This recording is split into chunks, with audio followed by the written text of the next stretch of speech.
आज फिर वो हमारे घर आया था और घर में प्रवेश करते ही इधर-उधर नजरें घुमाने लगा था। जैसे ही उसकी नजर हॉल में काम करती मम्मी पर पड़ी तो शैतानी चमक उसकी आंखों में झलकने लगी थी और वो जालिम मेरी माँ को अपनी खा जाने वाली नजरों से घूरने लगा था। मम्मी जो हमेशा ही उसके आने से डर जाती थी, फौरन मेरा हाथ पकड़कर अपने कमरे में चली आई थी। मैंने उसकी आंखों में आंसुओं के साथ मजबूरी और दर्द भी देखा था। मैं बहुत छोटी थी, इसलिए मम्मी ने मुझे कभी ये तो नहीं बताया था कि वो इस आदमी से किस वजह से डरकर अपने कमरे में छुप जाती हैं, लेकिन यह हमेशा ही का मामला था। इसलिए यह बात देख देख कर मैं अच्छी तरह समझ चुकी थी कि इसको घर में आते देखकर ही मम्मी बहुत ज़्यादा डर जाती थी।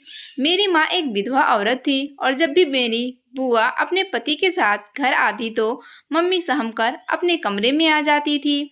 फिर चाहे मम्मी कितना भी जरूरी काम कर रही हो, वो काम अधूरा ही रहता था जब तक कि बुआ के पति घर से बाहर नहीं चले जाते थे। मम्मी बाहर नहीं निकलती थी। बदकिस्मती से मेरे पापा की मौत मेरी पैदाइश से पहले ही हो गई थी। मम्मी को मदद की कोई आशा नहीं था, तो जैसे भी गुजारा हो इसी घर में करना था। हालांकि हमें चाचा का भी कोई आसरा नहीं था। बस इस घर में मेरे पिताजी का भी इतना ही हिस्सा था जितना मेरे चाचा का, इसलिए वो लोग हमें घर से निकाल नहीं सकते थे। घर में मम्मी और मेरे अलावा मेरे चाचा चाची और उनके बच्चे भी रहते थे। हमारी बुआ का घर भी इसी मोहल्ले में 2-3 घर छोड़कर ही था। बुआ की शादी को लगभग 2-3 साल हो गए थे। अभी तक उनके यहाँ कोई औलाद नहीं हुई थी और वो घर में अकेली ही रहती थी, इसलिए उनका ज्यादातर वक्त मायके में ही गुजरता था। हमारी बुआ के आने तक तो बात ठीक थी, लेकिन उनका पति जब चाहता मुंह उठाकर हमारे घर चला आता और तो और मेरी विधवा माँ को घूरता रहता था। इसी वजह से हम माँ बेटी दोनों ही बहुत परेशान होते थे। मम्मी की वैसे भी घर में किसी को खास चिंता न होती थी, इसलिए कभी किसी ने फूफा पर शक न किया था। इसी तरह एक दिन सुबह ही सुबह अपने पति के साथ बुआ हमारे घर आ गई थी। वैसे तो उनका आना जाना लगा रहता था, लेकिन उस दिन सवेरे ही उन्हें देखकर हम सब हैरान हुए थे कि क्या बात है। तो कहने लगी कि कल रात से उनकी तबीयत खराब थी, इसलिए अकेले घर में उनका दिल घबरा रहा था और वो 2-3 दिन हमारे घर ही रहने आई थी। मेरी चाची को तो उनके आने जाने से कोई मतलब नहीं होता था, क्योंकि वह जब भी आती मेरी मम्मी पर नौकरानियों की तरह हुक्म चलाया करती थी। उनके सारे काम भी मम्मी ही करती थी। उस दिन वे आते ही कहा कि सुमन, मेरी तबीयत बहुत खराब थी, इसलिए मैंने आज नाश्ता नहीं बनाया। तुम जल्दी से हमारे लिए नाश्ता बना दो ताकि मेरे पति नाश्ता करके ही ऑफिस चले जाएं। मम्मी को बुआ या चाचा चाची के सामने किसी बात से इनकार करने का हक तक हासिल नहीं था। बुआ का ऑर्डर सुनते ही मम्मी फौरन से किचन में चली गई और बुआ चाची से यह कहने उनके कमरे में गई थी कि वो आज उनके साथ अस्पताल चलेंगी। वो दोनों ही कमरे में थी और मेरे चाचा ऑफिस चले गए थे। मौके का फायदा उठाते जब फूफा ने देखा कि सभी लोग घर में मसरूफ हैं, तो वो मम्मी के पीछे पीछे किचन में चले आए थे और आते ही माँ को तंग करते बोलने लगे, अरे सुनीता भाभी, किचन से तो बड़ी शानदार खुशबू आ रही है, नाश्ते में क्या पकने वाली है। मम्मी चौंक कर घबरा गई और घबराहट के मारे चौंक के कहा, आप किचन में क्यों आ गए हैं? मैं नाश्ता बाहर ही भेज देती। लेकिन मेरे फूफा तो बहुत ही बेशर्मी पर उतर आए थे। वो मम्मी से कहने लगे, नाश्ते की किसको फिक्र है, मैं तो बस आपकी एक झलक देखने किचन में चला आया था। फूफा जी के इतने घटिया शब्द अब मम्मी की बर्दाश्त से बाहर थे। उन्होंने नाश्ता बनाना वहीं अधूरा छोड़ा और भागकर अपने कमरे में आ गई। मम्मी अपने कमरे में बैठकर बहुत ज्यादा रोने लगी थी। मुझे उनकी मजबूरी तो समझ नहीं आती थी, लेकिन अब मुझे फूफा जी बहुत बुरे इंसान लगने लगे थे।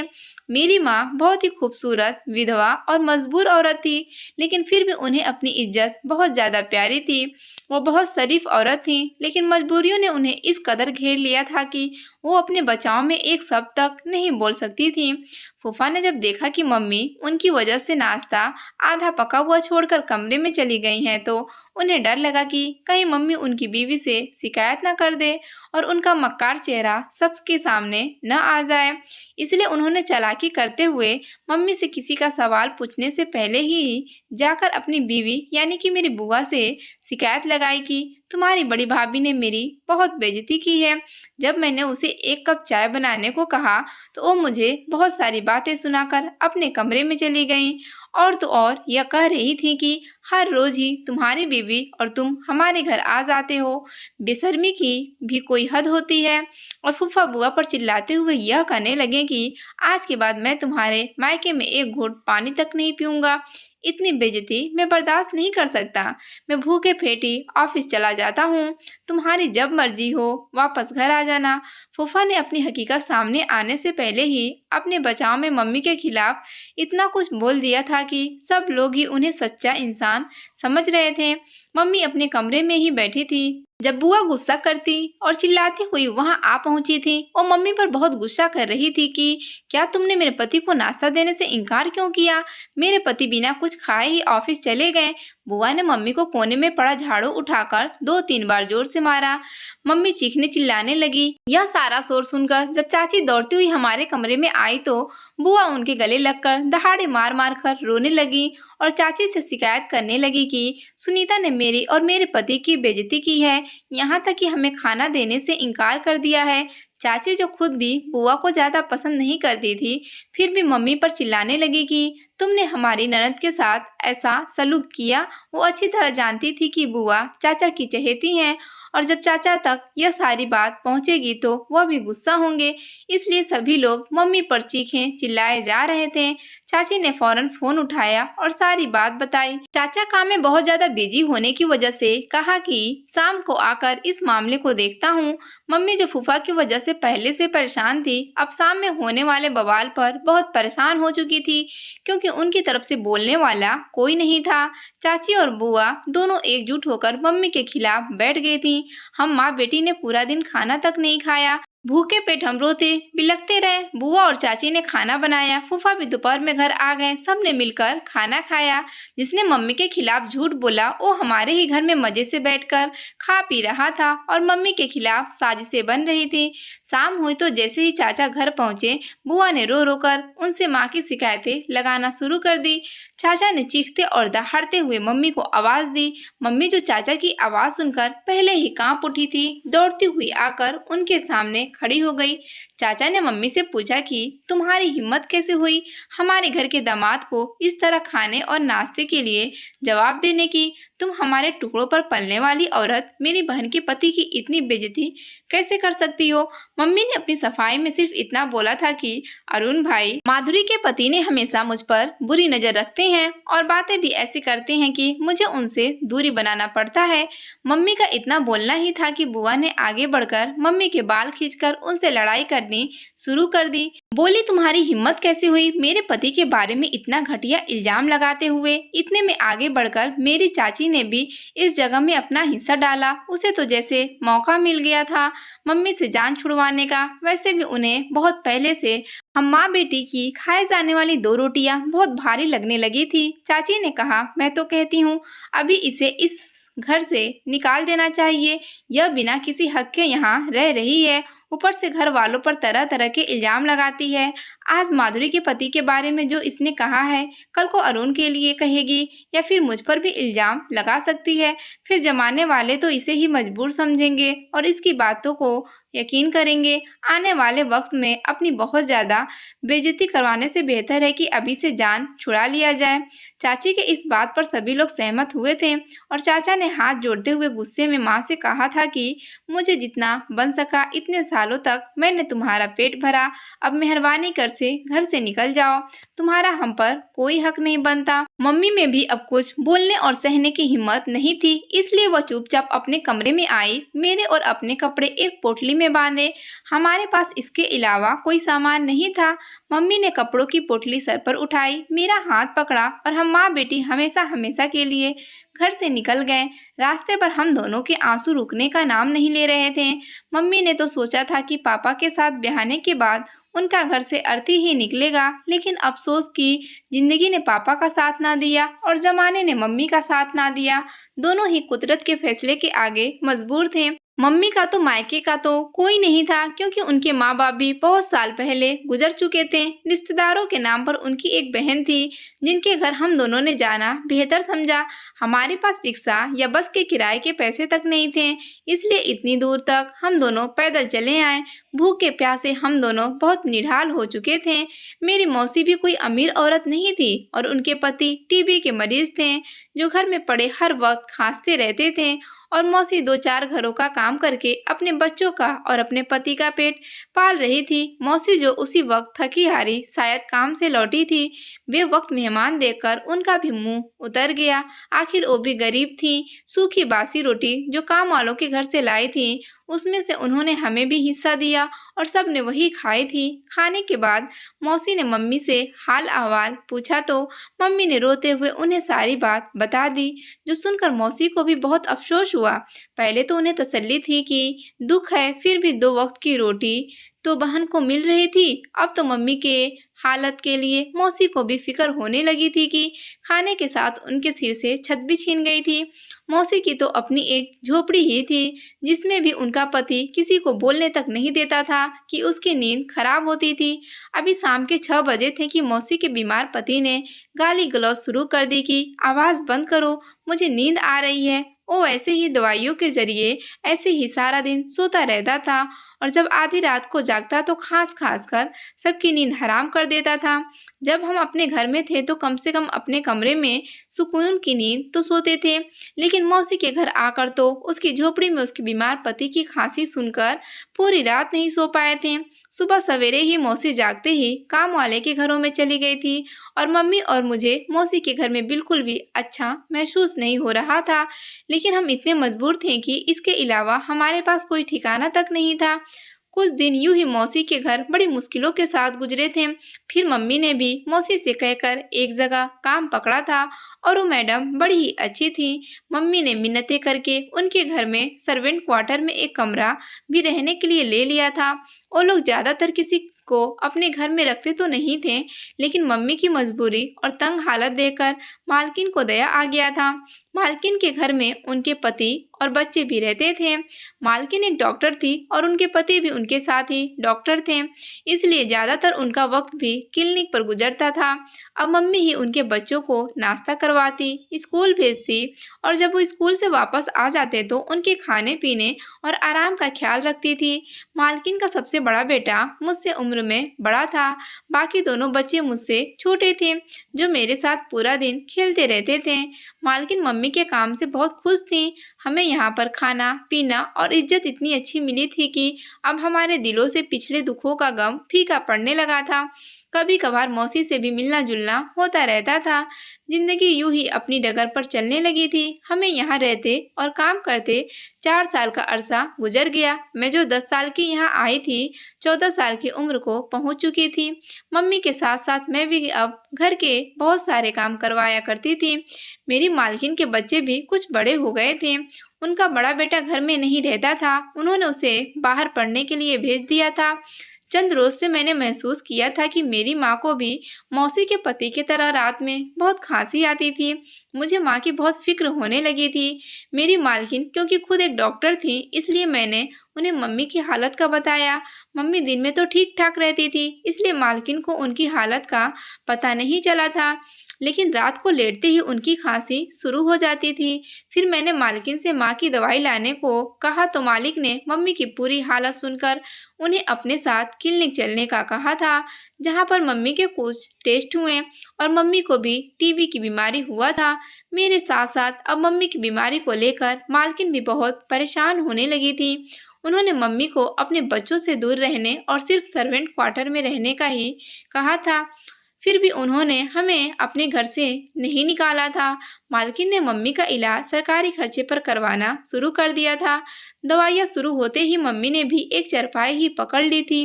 वो सारा दिन दवाइयों के जरिए बिस्तर पर पड़ी रहती थी। मुझे अब ज्यादातर मम्मी का ही ख्याल रखना पड़ता था। मेरी मालकिन को अब घर के कामों के लिए बहुत मुश्किल पेश आने लगी थी। फिर मालकिन ने मेरी मौसी से कहकर किसी नई नौकरानी का इंतजाम करने को कहा। मौसी ने जब यह बात मुझे बताया कि मालकिन अब नई नौकरानी की तलाश में है, तो मुझे ये फ़िक्र सताने लगी थी कि कहीं नई नौकरानी के आते ही मालकिन हमें यहाँ से निकाल ना दें, क्योंकि उनके सर्वेंट क्वार्टर में भी ज़्यादा लोगों के रहने की जगह नहीं थी। ऐसे में टीबी की मरीज़ मम्मी को वो अपनी नई नौकरानी के साथ कैसे रख सकती थी। मालकिन को 14 साल से बड़ी उम्र की नौकरानी चाहिए थी, जो घर के काम अच्छे से देख सके। मैं भी तो 14 साल की थी, इसलिए मैंने जाकर मालकिन से कहा था कि आप दूसरी नौकरानी तलाश न करें। आज से मैं ही माँ के जगह सारे काम किया करूँगी। शुक्र है मेरी बात से मालकिन राज़ी हो गई थीं और उन्होंने हमें अपने घर से नहीं निकाला था। खाना पकाने के साथ-साथ उनके घर के सारे ही काम बहुत अच्छी तरह से सँभालने लगी थीं। मम्मी की तबीयत भी अच्छी दवाइयाँ होने के बाद अब सँभलने लगी थी, लेकिन मालकिन ने तब तक उन्हें किसी भी काम में हाथ डालने से मना किया था, जब तक उनकी बीमारी पूरी तरह ख़त्म नहीं हो जाती थी। इसलिए सारे काम मैं अकेले ही करती थी। एक रोज़ मैं घर में अकेली सफाई का काम कर रही थी। मालकिन और उनके पति क्लिनिक गए हुए थे। बच्चे दोनों स्कूल थे कि अचानक दरवाजे की बेल बजी थी। लगभग दिन के इस वक्त कोई नहीं आता था, क्योंकि सबको ही मालिक और मालकिन की ड्यूटी का टाइम पता था। फिर भी मैंने जब जाकर दरवाज़ा खोला तो सामने मालकिन का बड़ा बेटा खड़ा था, जो किसी दूसरे शहर में पढ़ाई करने के लिए रहता था। वो अचानक ही आया था, वरना मालकिन को अगर पता होता तो वह पहले ही बता कर जाती। मैं भले ही बड़े वक्त से उनके ही घर की नौकरानी थी, लेकिन जब मम्मी घर के काम किया करती थी तो मेरा मिलना-जुलना उनसे बहुत ही कम होता था। बड़े वक्त के बाद हम दोनों ने एक दूसरे को आमने-सामने देखा था। मुझे देखकर उनकी नज़रें ऐसे मुझ पर जम गई थी कि उन्होंने नज़रें पलटना ही भुला दिया था। वो हसीन था, नौजवान था और सबसे बढ़कर मेरी ही उम्र का था। ये इस उम्र का तकाज़ा था कि हम दोनों को ही एक दूसरे को देखकर मोहब्बत हो गई थी। इश्क भला ऊंच-नीच कब देखता था। जवानी में चढ़कर मैं भी भला की खूबसूरत निकली थी, इसलिए वह अपने दिल पर काबू न रख सका था। मुझे भी वो बहुत अच्छा लगने लगा था, लेकिन हम गरीब लोग थे, इसलिए मैं अपनी हद जानती थी। फौरन ही मैंने अपने दिल को संभाल लिया था और उसके सामने से हटकर उसे अंदर जाने का रास्ता दे दिया था। वो जो मुझे देखने में बिल्कुल खो गया था, मेरे वहाँ से हटते ही होश की दुनिया में वापस आया और जल्दी से अपने कमरे की तरफ चला गया। उसे भी एहसास हो रहा था कि मैंने उसकी नज़रों में अपने लिए पसंदीदगी भांप ली थी, इसलिए जाते-जाते उसने एक बार फिर मुड़कर मुझे देखा था। वह घर में अकेला था, इसलिए मैं शर्माकर अपनी माँ की तरफ चली आई। हमारा क्वार्टर उनके घर से थोड़ा दूसरी तरफ था। फिर शाम तक मैं उनकी तरफ वापस न गई। मुझे डर था कहीं इस बात का पता मालकिन को लगेगा तो वो बुरा ना मान जाए, और अभी तक हम माँ बेटी पूरी तरह उनकी रहमो-करम पर ही थे, इसलिए मैं उन्हें कभी भी नाराज़ नहीं करना चाहती थी। मालकिन जब क्लिनिक से वापस आ गईं तो उन्होंने खुद ही मुझे बुलवाया था। मैंने सब घर वालों के लिए शाम की चाय बनाई और देने हॉल में गई। अभी साथ बैठे आपस में हंस बोल रहे थे। मालकिन ने मुझसे कहा, संजना तुम जानती हो ना, मेरा बेटा आर्यन वापस आ गया है। मैंने जी बेगम साहिबा कहते हुए उन्हें हाँ में जवाब दिया। तब मालकिन ने कहा कि तो फिर मैं ये क्या सुन रही हूँ कि अभी तक मेरे बेटे ने ना ही कुछ खाया और ना ही कुछ पिया है। मेरी गैर मौजूदगी में इन सब का ख्याल रखना तुम्हारा ही फर्ज बनता है ना। मैंने बेगम साहिबा से कहते हुए आर्यन की तरफ देखा था। अपनी माँ की शिकायत पर शरारत भरी नज़रों से मुझे घूर रहा था। फिर मैंने भी उसकी आंखों में आंखें डालकर देखते हुए कहा था कि आज के बाद मैं इनका पूरा पूरा ख्याल रखूंगी। आर्यन फिर मेरी बात पर मुस्कुराकर मुझे देखने लगा था। मालकिन ने रात के खाने के लिए सब कुछ बताते हुए मुझे रात का खाना बनाने के लिए किचन में भेजा था। उनका कहना था कि आज मेरा बेटा आया है, इसलिए कुछ स्पेशल डिश बनेगी। मैंने उनका हुक्म को मानते हुए बावर्ची खाने में चली आई थी। आज यहाँ पर काम रोज से बहुत ज्यादा था, इसलिए मैंने अभी से खाना बनाना शुरू करना था। आर्यन का सोच सोच कर वैसे भी मैं खाना दिल से पकाने लगी थी। पूरे 1 घंटे बाद मैडम ने आकर किचन में तमाम पके हुए खानों का जायजा लिया था और कुछ कह कर गई कि उन्हें काम से मार्केट जाना है। जब तक खाना तैयार हो जाएगा वो वापस आ जाएंगी। साहब भी उनके साथ ही जाने वाले थे, इसलिए उन्होंने मुझे बच्चों का ख्याल रखने के लिए कहा था। उनके दोनों बच्चों को हॉल में टीवी चलाकर मैंने जूस और चिप्स लाकर दिया था। टीवी देखने लगे तो मैं फिर किचन में आ गई थी, लेकिन वहां मौजूद आर्यन को खुद से पहले वहां खड़ा देखकर मैं चौंक पड़ी थी, क्योंकि हम दोनों के दरमियान कोई बात तक नहीं हुई थी। बस आंखों ही आंखों में इजहारे मोहब्बत हुआ था। मैंने झिझकते हुए उससे पूछा कि आपको कुछ चाहिए? उसने कहा तो उसने कहा हाँ। मैंने पूछा क्या चाहिए? उसने कहा तुम्हारा दिल। इन अल्फाज को सुनकर मैं सहम कर दरवाजे के पास चली गई थी। आर्यन ने मेरे पास आकर मेरा हाथ पकड़ा और बोला, संजना, मैं तुम्हें देखते ही मैं तुम्हारा दीवाना हो गया हूँ। तुम यह मत सोचना कि मैं तुम्हें मोहब्बत में धोखा दे दूंगा या नौकरानी समझकर तुम्हारा फायदा उठा लूंगा, क्योंकि तुम्हारी आंखों में झलकते हुए मोहब्बत को भी मैंने देख लिया है। अगर तुम भी मेरा साथ दोगी तो मैं तुम्हें इस घर की मालकिन और अपने दिल की मलिका बनाऊंगा। उसका इजहार मोहब्बत सुनकर और उसकी ज़रूरत देखकर मेरी भी हिम्मत बढ़ गई थी। मैंने भी अपना दूसरा हाथ उसके हाथ पर रखते हुए कहा, तुम्हें देखते ही पहली नज़र में मैं भी पसंद करने लगी थी, लेकिन अपनी औकात में रहना मैं नहीं भूल सकती थी, इसलिए मैंने कोई कदम आगे नहीं बढ़ाया था।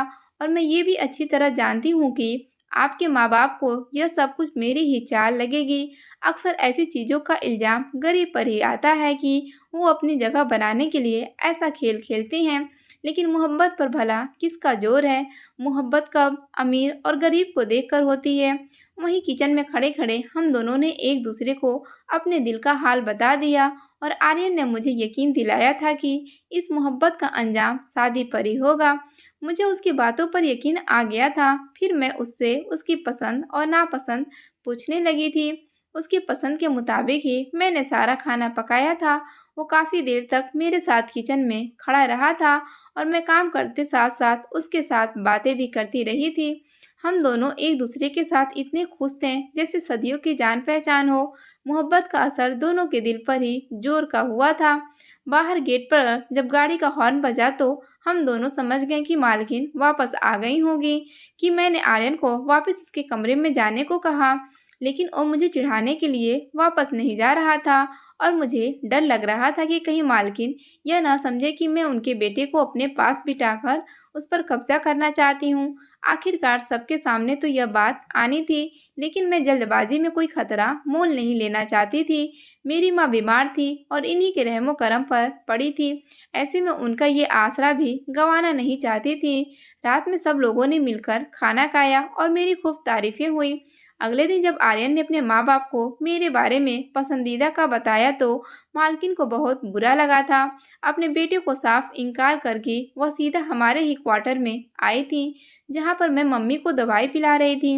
मालकिन ने मुझे गुस्सा में बोलते हुए कहा था कि क्या तुम्हें अपनी बीमार माँ पर जरा भी दया नहीं आया, जो तुम मेरे घर की बहू बनने की ख्वाब सजाने लगी हो? तुमने यह तक नहीं सोचा कि यह बात पता चलते ही मैं तुम दोनों माँ बेटी को इस घर से निकाल कर बाहर कर दूंगी। मालकिन की बात सुनते हुए जब मेरी नज़र बाहर गई तो मैंने देखा आर्यन अपने पापा के साथ कहीं बाहर जा रहा था।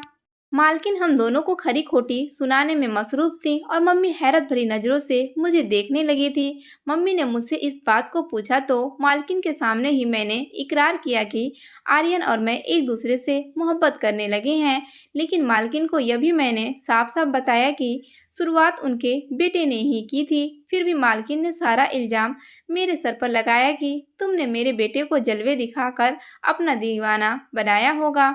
आर्यन अपने पापा के साथ घर से बाहर जा चुका था, इसलिए मैं मालकिन के सामने अपनी बेगुनाही साबित नहीं कर सकती थी।